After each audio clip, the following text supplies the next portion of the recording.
Hey everybody, Brian here. So in this video I want to show you this car here. This is LEXUS ES300. Ironically, this is a Lexus showroom.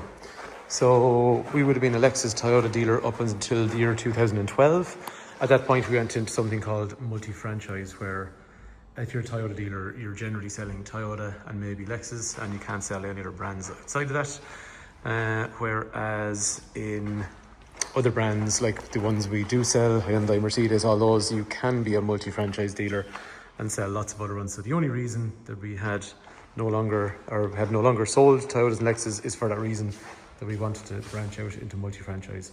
So anyway, this video I'm just going to show you around the inside and the outside of the car, and we'll go for a quick drive in the car at the end. So by the end of the video you'll have a better idea of what this car is all about. So we would have sold lots of LS's, GS's, IS's. Niall, that runs our Mercedes department now, would have sold loads of Lexus out of here. So I always liked Lexus. There's something that's just a little bit less common, but you could drive that car to Moscow and back and never once be worried about it breaking down. So rule of thumb, they tend to be extremely reliable and well built. Now, there is some fancier cars on the road, but I like the fact that these are just less common. You don't see them around too much, but they're still classy looking. So some of the stuff I'm just going to look at on the outside, they're just general observations and not, trying to teach you something you don't know already. I think it's nice. There's a small bit of chrome along the bottom through here. I like the way the lights kind of fan out along through there. I like the fact that there's more chrome. This colour, in my opinion, it works well with chrome. It's a kind of a silvery, goldy kind of platinum colour, but I think it looks well with little parts of chrome on it. The indicators, just if anyone's curious, they are an LED style in through there as well, so they're quite bright and precise, the way they work. So in terms of popping the boot, you can do that from inside, or you can do it from the key here as well. The boot has a boot cover. So that would have been quite useful for keeping the boot clean, and then underneath it's nice and tidy under here. Is there a wheel? No. So it's a puncture repair kit, but not terribly unusual for most modern cars these days, and definitely most modern cars like hybrids and stuff like that. So there's a nice kind of boot spoiler. It wraps all the way around, so I think that looks really well. And then I just like the Lexus badge with the kind of blue detail in there, which was, from recollection, the blue kind of signified hybrid. I opened up the fuel cap by accident when I went to open the boot earlier.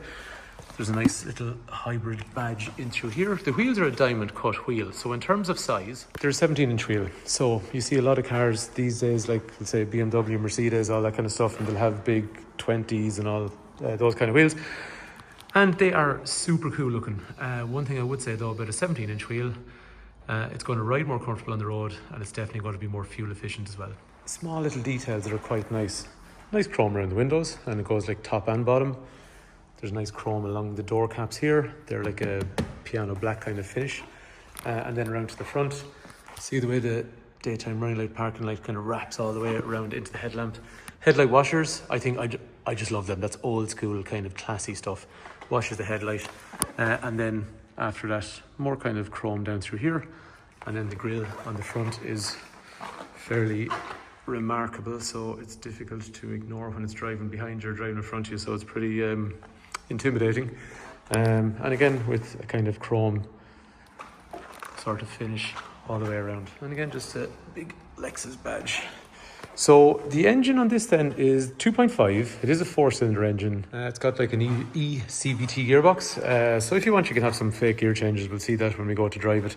And they produce about kind of 215, 218 horsepower, something like that. But isn't that a nice car? One thing I have found, I had a couple of quick videos where that car was in it or in the background. And first time in a while where people are just commenting about the car that's in the background of the video. And then someone had seen it the other day, and it's even salespeople are working here going, what's the story with the Lexus? What's the mileage? What's all that kind of stuff? So, nice. It's nice. Mileage is really small in this one. Well, in my opinion, it is. For a 2020, car's done 52,000 kilometers.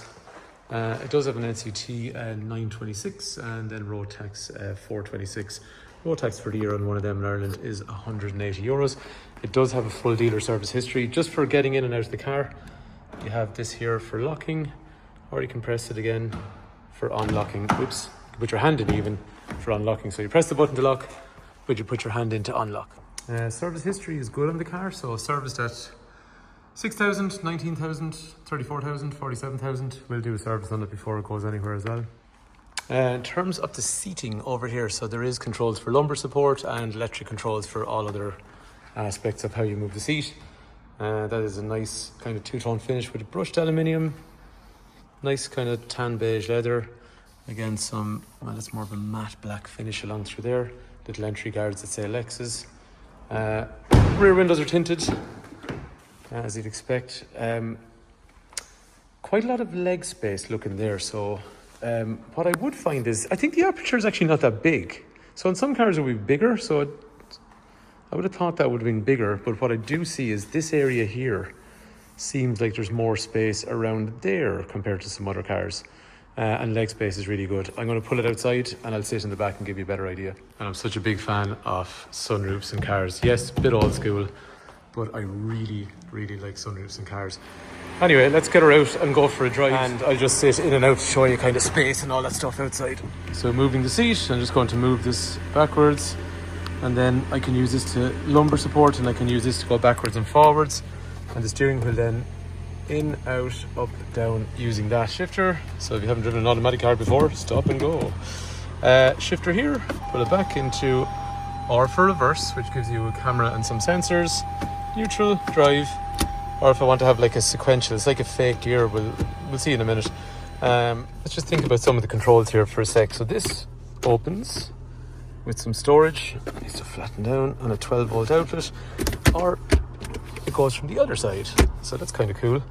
Storage in here, and if you push that, so it's kind of like not so deep, or I can lean that back and it becomes deeper, or I can push that and it puts in like a false floor. EV mode if I want. This does take a little bit of getting used to. So you've got like, say, a menu button, brings up a menu, and then to scroll between the different menus from left to right and up and down, you're using the cursor here. A little bit of getting used to. You can change how much feedback is on it and all that kind of stuff, but you do get used to it. You will have navigation, you will have Apple CarPlay and Android Auto as well. I really like just having an analog clock there as well. I think that's pretty neat. In through here, USB connectors and an aux AUX in there. Depending on the size of your phone, you can leave it sitting in there. Drinks holder, CD player, heated seats, or I can have them auto set, which I'm assuming means they're in tandem with the heating controls in the car. Dual zone climate control. What's kind of nice about it is, you see the kind of way that kind of goes up and down. It's sort of almost like you see in an aircraft. I like that, it's nice. I like these tactile buttons, radio, media, which is like Apple CarPlay, Android Auto, or auxiliary functions, front and rear demisters. Nice big buttons that are usable with a nice big screen. In terms of the modes, you'll see I've got basically an eco mode, I've got a sport mode, and I've got a normal mode in through here. And then over on the other side, if I want to turn on or off, sorry, you press that if I want to turn it on or off traction control. We are going for a drive in a sec, so bear with me. Cruise control will be automated, as in it'll follow the car in front. Sorry, adaptive I mean. And you do have gear changes. You'll see me using these when I go into the sport mode to simulate moving up and down through gears. They're not real gear changes, but it gives you more driver involvement. After that then, these are just controls for cruise control and speed limiter, and over then these are controls for changing the menu in through here, or if you want to change volume controls and using the phone. Wiper controls over here, and headlights will be automated, and they'll also be auto dip, so they dip when they meet traffic as well. I'm going to close the sunroof for a sec, just because I want to give you an idea. I like having the sunroof up. I think it looks nice, but there's a little bit of light into the car, but I just want to give you an idea. Kind of, it's quieter, I find, when the sunroof is closed. Anyway, on the road, nice and quiet, so just listen. It's nice, quiet cabin to be in. In terms of and you can see we're dipping into, you can see in here we're kind of doing a lot of electric driving in the town. the way these kind of cars work, I still find it's little bursts of electric driving and then they charge back up. So it's not like you're going to do 70 or 80% of your driving electric, but you do little bursts of electric driving, but you really kind of don't know what the car is doing. It seamlessly does it. So you don't have to get involved. And then in terms of the different kind of modes and stuff like that, so let's say for example we twist back into sport mode, I can use the paddles here if I want, so that's to fake gear changes. So let's floor it for a sec.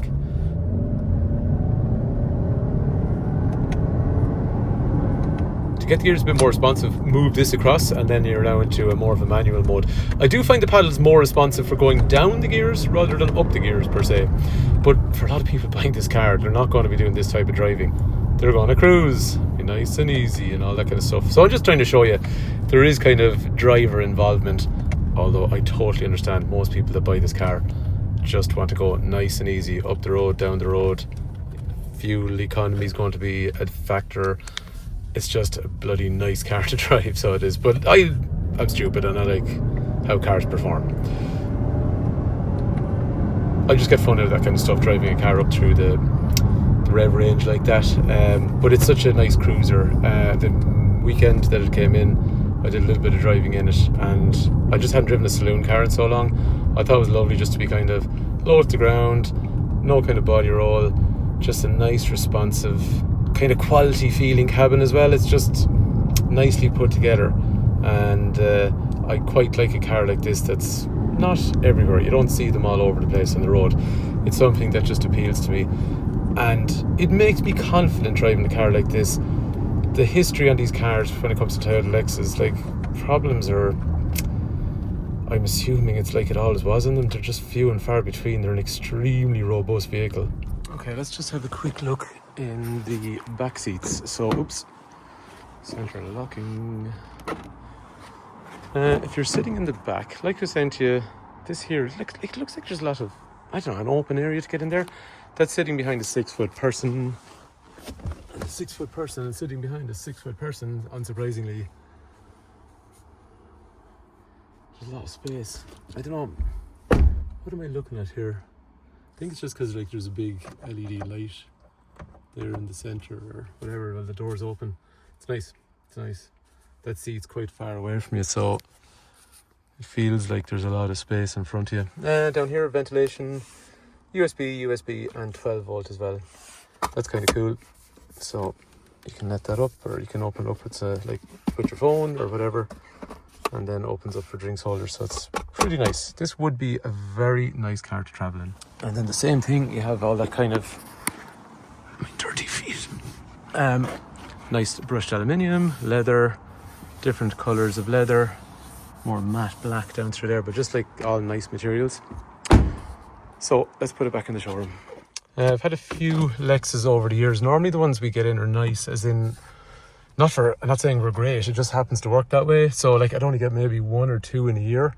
The last one I had was a neighbour of mine who had like an ES300h, and again actually very similar, platinum coloured car, but again like a really super low mileage example, and it sold pretty quick because it just had low mileage and was really nice condition, and this car reminds me of that.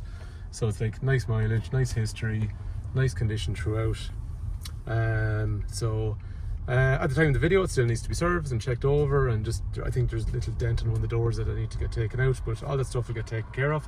It'll be supplied with 12 months warranty, comprehensive pre-sale service, and I'd say what's nice about these cars is you can probably drive them hard, drive whatever way you want, and I'd say they probably don't break down. So I think this is the same unit of power that's in maybe the Camry as well, and they seem to have really good reliability reports too. So anyway, please do, if you're interested in the car, give me a shout direct, because that's kind of how I get paid. So 086 843 1945. I'd appreciate it if you're buying the car from us. Give me a shout. And we are, like we're saying to you, we used to be a Lexus dealer. We still do Toyota servicing. We sell Hyundai, we sell Mercedes, we do Honda servicing, and the garage is here like 75 years. So I think you can be fairly confident that you're spending your money in a place that's kind of, you know, going to look after you. So hopefully the video's been useful, and hopefully you like the car. I think it looks nice anyway. Something a bit different. All those cars like BMW 5 Series and Audi A6s and all those things, all lovely cars. But I kind of like when something's less common. And this, I think, is less common. And also, truth be known, probably more reliable than a diesel vehicle. So, thanks for watching.